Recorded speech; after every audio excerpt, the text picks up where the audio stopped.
Que imagem nós diríamos, quem é o Getúlio? Ele tem três caras. Ele chega na Revolução de 30 como um homem que lidera uma transformação social democrática, não é? Em nome disso é eleito presidente pela Constituinte de 33, democrática. E 4 anos depois... Bom, 3 anos depois ele dá um golpe de Estado e faz um Estado fascista. Leva 8 anos. Renuncia não, é deposto.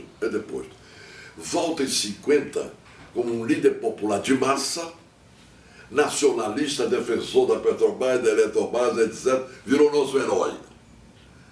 Qual dos três é o Getúlio? Um pouco de tudo, não é? Bom, eu te diria que o Brizola é isso. Vejamos. O Brizola teve uma biografia, a meu ver, no plano regional, brilhante. Ele foi um grande governador, acho, pelo que eu me lembro, etc. Sério, honrado. Homem comprometido com a causa social. Ele era de origem a mais humilde, Numa daquelas várias revoltas e revoluções gaúchas, o pai dele foi degolado. No plano da reforma, ele começa a fazer medidas de reforma agrária. Não é? Chega a pedir da Assembleia, uma coisa orçamentária, uma verba alta para poder fazer as indenizações, porque ali a Constituição dizia que não podia desapropriar sem pagamento em dinheiro e previamente. Portanto, foi uma coisa... Inicia praticamente o reforma agrária, ele lá. Bom, ele tem atitudes de confronto com os interesses americanos na base de tirar os americanos em áreas de importância na nossa tecnologia, sabe? Que é o ITT, né? Quando ele nacionaliza, etc, etc. E a nacionaliza, eu creio que até pagamento de preço histórico, criou um... Não é? Bom... Ficou 0-0, ficou 0-0 no final. Pois é, portanto, o preço histórico, o que valia bom? Ou seja, tinha uma enorme posição popular. E na época, essa que eu estou tentando fazer uma retrospectiva, ele vinha como um herói. Porque, sem nenhuma dúvida, não fosse o Brizola, lá no Rio Grande, ter levantado o Rio Grande em pé de guerra para criar o risco de uma guerra civil, com apoio, que não foi ele que criou, mas acabou acontecendo, que foi o general Machado, comandante do Terceiro Exército, e que depois se reflete em Goiás, com Mauro Borges. Eu acho que o Jango não teria tomado posse. Chega o Jango. Ele não consegue convencer o Jango de aceitar a resistência armada. Não consegue. E o Jango não aderiu por uma coisa que eu consegui ver nele como verdadeiro. Ele odiava a ideia de uma guerra civil, o povo sendo sangrado numa guerra intestina. Há vários desses historiadores que consideram o Jango um débil mental, um boioca, um analfabeto, um não sei o quê, enfim. Então vou mostrar um pouco a vida dele. E a vida dele é de êxito sério. Foi deputado estadual, foi deputado federal, foi ministro do Trabalho, foi vice-presidente da República, eleito com a maioria de votos em relação ao Juscelino. Foi vice-presidente outra vez, eleito com a maioria de votos que o Lacerda, como é que chama? O Lott. O Lott. O Jango teve mais votos que ele, mas ele... Volta ao poder depois dessa história toda por um plebiscito com 10 milhões de votos. Como é que essa figura é um qualquer? Gênio não era. Era um acadêmico? Não era. Era um homem de uma cultura? Sabe? Não era. E daí? Quantos revolucionários na vida fizeram transformações? Não é? O que eu quero dizer, ele também não era um revolucionário, ele era um reformista. Quando eu via nele um qualquer luta civil que levasse o povo a sangrar, etc, etc. É que ele viu isso na fazenda dele. A fazenda do pai estava arrasada, os adversários entrando, prendendo, matando. Ele viu isso na infância. Isso marca. Bom, o Jango não tinha nenhuma aceitação de luta armada. Não era o dele. Como não seria o meu, eu confesso isso totalmente. Eu sou capaz de participar das maiores transformações em confronto com os interesses majoritários da República, sem nenhum temor. Mas não me peça para ir à frente com arma na mão. Não é o meu. É isso, é isso. E o Brizola era o oposto. Ou seja, os mesmos fatos determinam consequências diferentes, né, na vida da gente. O Brizola passa a ter, então, um problema que, a meu ver, é permanente. O Brizola, embora respeitado por nós, louvado por nós, respeitado pelo Jango, a ele, acho que lhe doía que o Jango fosse o presidente e não ele. O Brizola salta do primeiro momento até, de repente, cresce mais ainda, deputado federal, essa coisa toda, mais radical, portanto, atendia uma parte da sociedade mais em desconforme, etc., muito mais do que qualquer de nós, inclusive, é claro. E passa a querer ser o ministro da Fazenda, né? Primeiro, passa a querer ser candidato a presidente da República.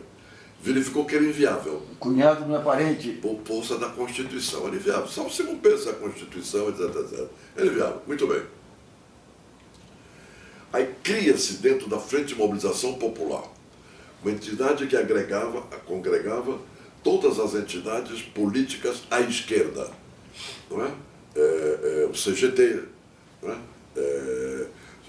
A Associação de Cabos e Sargentos, a UNE, tudo.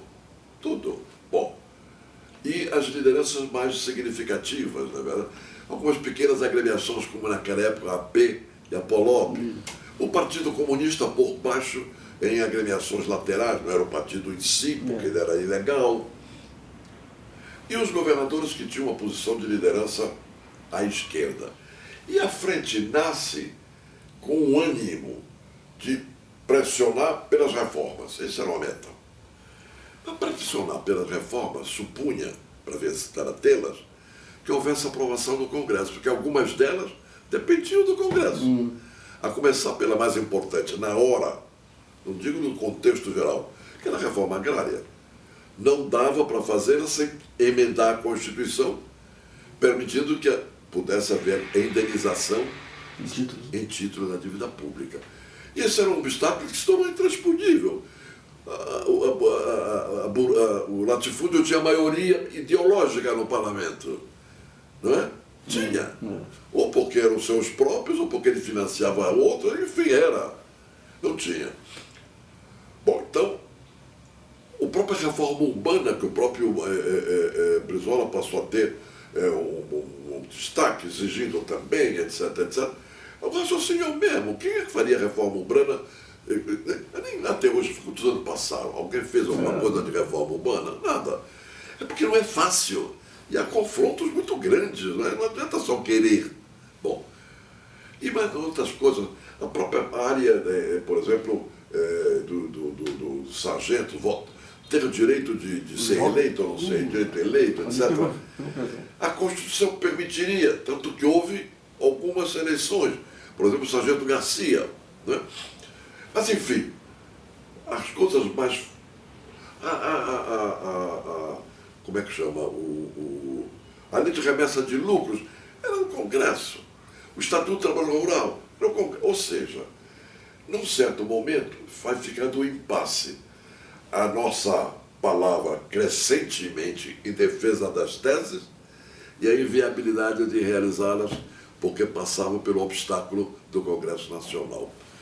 Este impasse, para o Jango, sugere soluções que em seguida eu posso relembrar, eu diria notáveis, convencido de que foi assessorado pelo Santiago Dantas. O Brizola parte para um outro ímpeto, não é? É o confronto. Este Congresso não nos dará nada. Deste Congresso não sai nada. Este é o clube dos contemplados. Já nem vai mais à reunião da Câmara, porque ele era deputado brilhantemente eleito pelo Rio, e não pisa lá. Não pisa lá.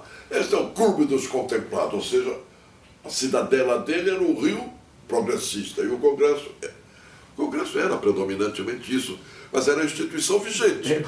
Bem, difícil de aceitar que o Jango tinha limitações objetivas, quer dizer, limites que não eram do Jango.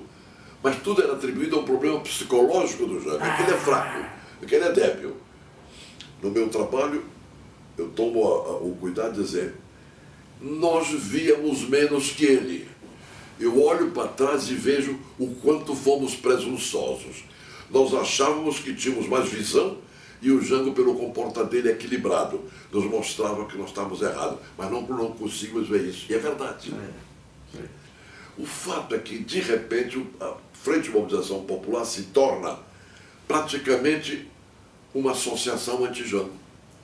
Era o Jango incapaz de fazer as reformas. O povo reclama e nós não atendemos. Que autoridade temos para... Esse centro não parou para analisar um instante o porquê. E isto vai ao extremo quando o Partido Comunista, pela palavra do Prestes, uma declaração de alto a baixo daquele jornal Novos Rumos, convoca os trabalhadores contra o plano trienal. Porque o plano trienal, tal como estava, era uma associação da burguesia nacional ao imperialismo. Olha o porquê. Eu leio os porquês, eu digo, meu Deus do céu, é como se hoje eu quisesse me transformar em rico. Não sou. Eu sei, por que eu não fico rico e saio por aí e ponho a casa aqui com alguns milhões? Por que eu não faço, não é mesmo? É por falta de coragem, porque não tenho como. Qual das duas é a verdade? É uma frase aqui, mas é verdade lá. Bom, e esse crescendo foi criando um fosso. Mas do ponto de vista nosso, geral, nós sempre fomos a favor do monopólio estatal. Era monopólio. Se era monopólio, não podia estar subdividido em empresas laterais privadas. Tinham ficado como técnica de negociação no começo. Mas não era para ficar para sempre. Ou seja, até isso não era uma alteração de rumo. Mas ele radicalizou. Não é verdade. A radicalização no começo é do Brizola. Quando ele vai e propõe publicamente a Assembleia Constituinte. Como é que a convocação de uma Assembleia Constituinte? Como é que você convoca uma Assembleia Constituinte tendo o poder constituído? Não é? Você faz a Constituinte, quando o poder caiu, e é preciso criar um novo. Você tinha o poder estabelecido e tinha o Congresso estabelecido. Uma Assembleia Constituinte só podia ser vista se fechasse o Congresso. Logo estava implícito o fechamento do Congresso. Logo o discurso dele era radical, extremamente radical. Agora, ou por interesse da oposição, que talvez pensasse isso mesmo, ou fantasiasse o fato que ficou para a imprensa e para as lideranças da oposição a união Jango-Brizola. Jango e Brizola atuam de maneiras diferenciadas, mas no fundo querem a ditadura, querem o golpe de Estado. Aí inverte. Não é verdade? Aí vem a história do golpe apontado como sendo o objetivo do presidente.